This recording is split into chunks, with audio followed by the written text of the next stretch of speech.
अंबे एक करी उदास न करी, भक्तांसी हाती धरी. विघ्ने दूर करी स्वधर्म उद्धरी, दारिद्र्य माझे हरी. चित्ती मूर्ती बरी वराभय करी, ध्यातो तुला अंतरी. वाचा शुद्ध करी विलंब न करी, पावे त्वरी सुंदरी. माते एकविरे पराभय करे, देतो दया सागरे. माझा हेतु पुरे मनात न उरे, संदेह माझा हरे. जेणे पाप सरे कुबुद्धी विसरे, ब्रह्मैक्य धी संचरे. देई पूर्ण करे भवा बुद्धी तरे, ऐसे करावे त्वरे. सर्वेपि सुखिनः सन्तु, सर्वे सन्तु निरामयः.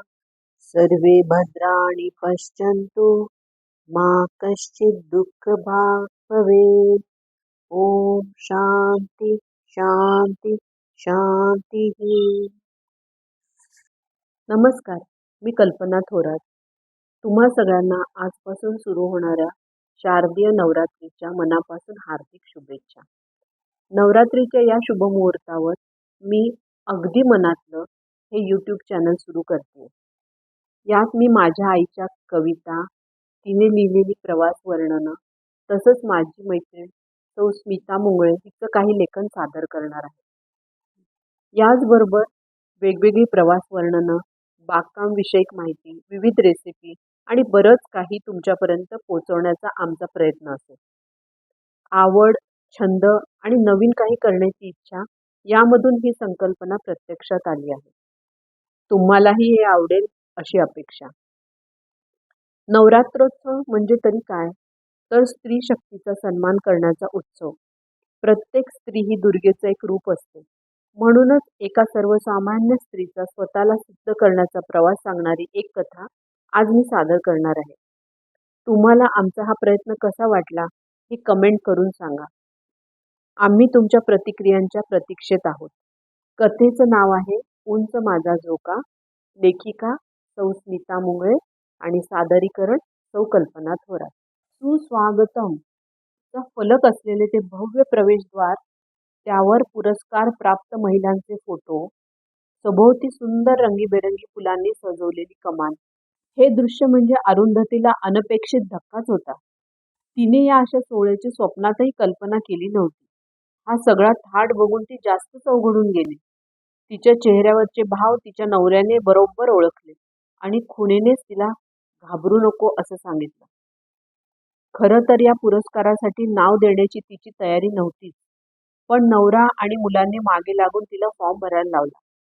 यशस्वी उद्योजिका हा पुरस्कार तिला मिळणार अशी जणू त्यांना खात्रीच होती. आपण जो व्यवसाय करतो तो आपल्या फावल्या वेळात, त्याला उद्योग तरी म्हणायचे की नाही हे देखील आरूला माहिती नव्हते. आईचा शिवणकामाचा वसा चालवायचा हा एकच हेतू तिचा हा व्यवसाय करण्यामागे होता. तसंही तिला दुसरं येत तरी काय होतं. खरं तर लग्नानंतर कित्येक वर्ष फक्त पूर्ण वेळ गृहिणीपद एवढंच ती सांभाळत होती.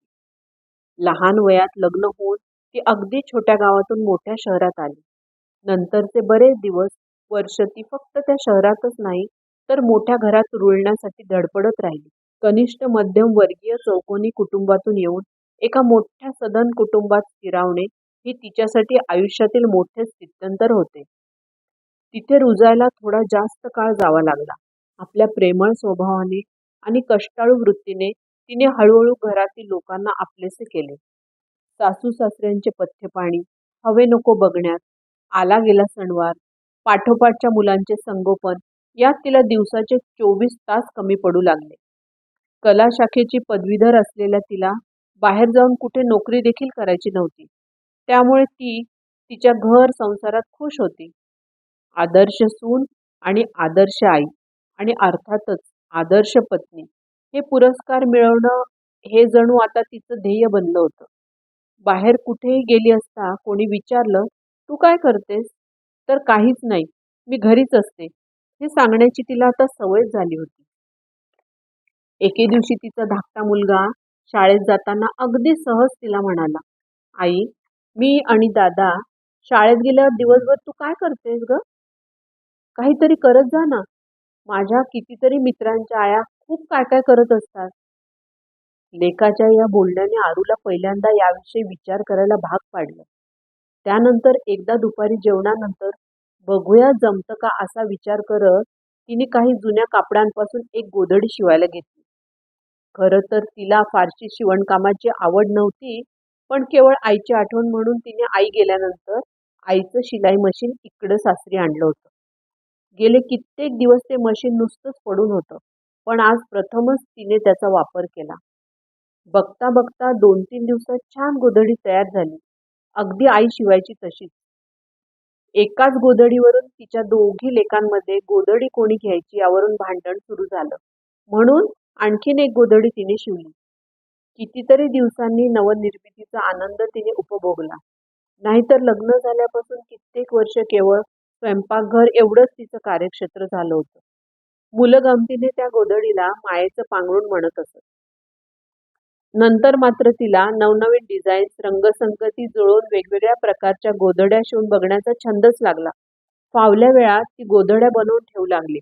कधी अचानक कोणी घरी आलं तर त्यांना स्वहस्ते शिवलेली गोधडी भेट म्हणून दिली जाऊ लागली. हे वेगळं गिफ्ट कित्येकांच्या पसंतीस उतरत असे. काहींनी तिला आमच्यासाठी गोधड्या शिवून देशील का असं देखील विचारलं. अरुंधतीचा आत्मविश्वास हळूहळू वाढू लागला. मुलांचे आणि नवऱ्याचे प्रोत्साहन तर होतेच, आई काहीतरी वेगळं करते याचा मुलांना खूप आनंद झाला होता. अशातच एके दिवशी आरूची शाळेतली मैत्रीण पद्मा तिच्याकडे कित्येक वर्षांनी आली. गप्पांच्या ओघात आरूने तिला गोधड्यांविषयी सांगितले. शिवून ठेवलेल्या काही गोधड्यांचे नमुने देखील तिने पद्माला दाखवले. त्या सुती, आकर्षक रंगसंगती असलेल्या आणि उबदार गोधड्या पद्माला खूप आवडल्या. "मला 2 गोधड्या विकत दे," अशी पद्माने आरूला गळ घातली.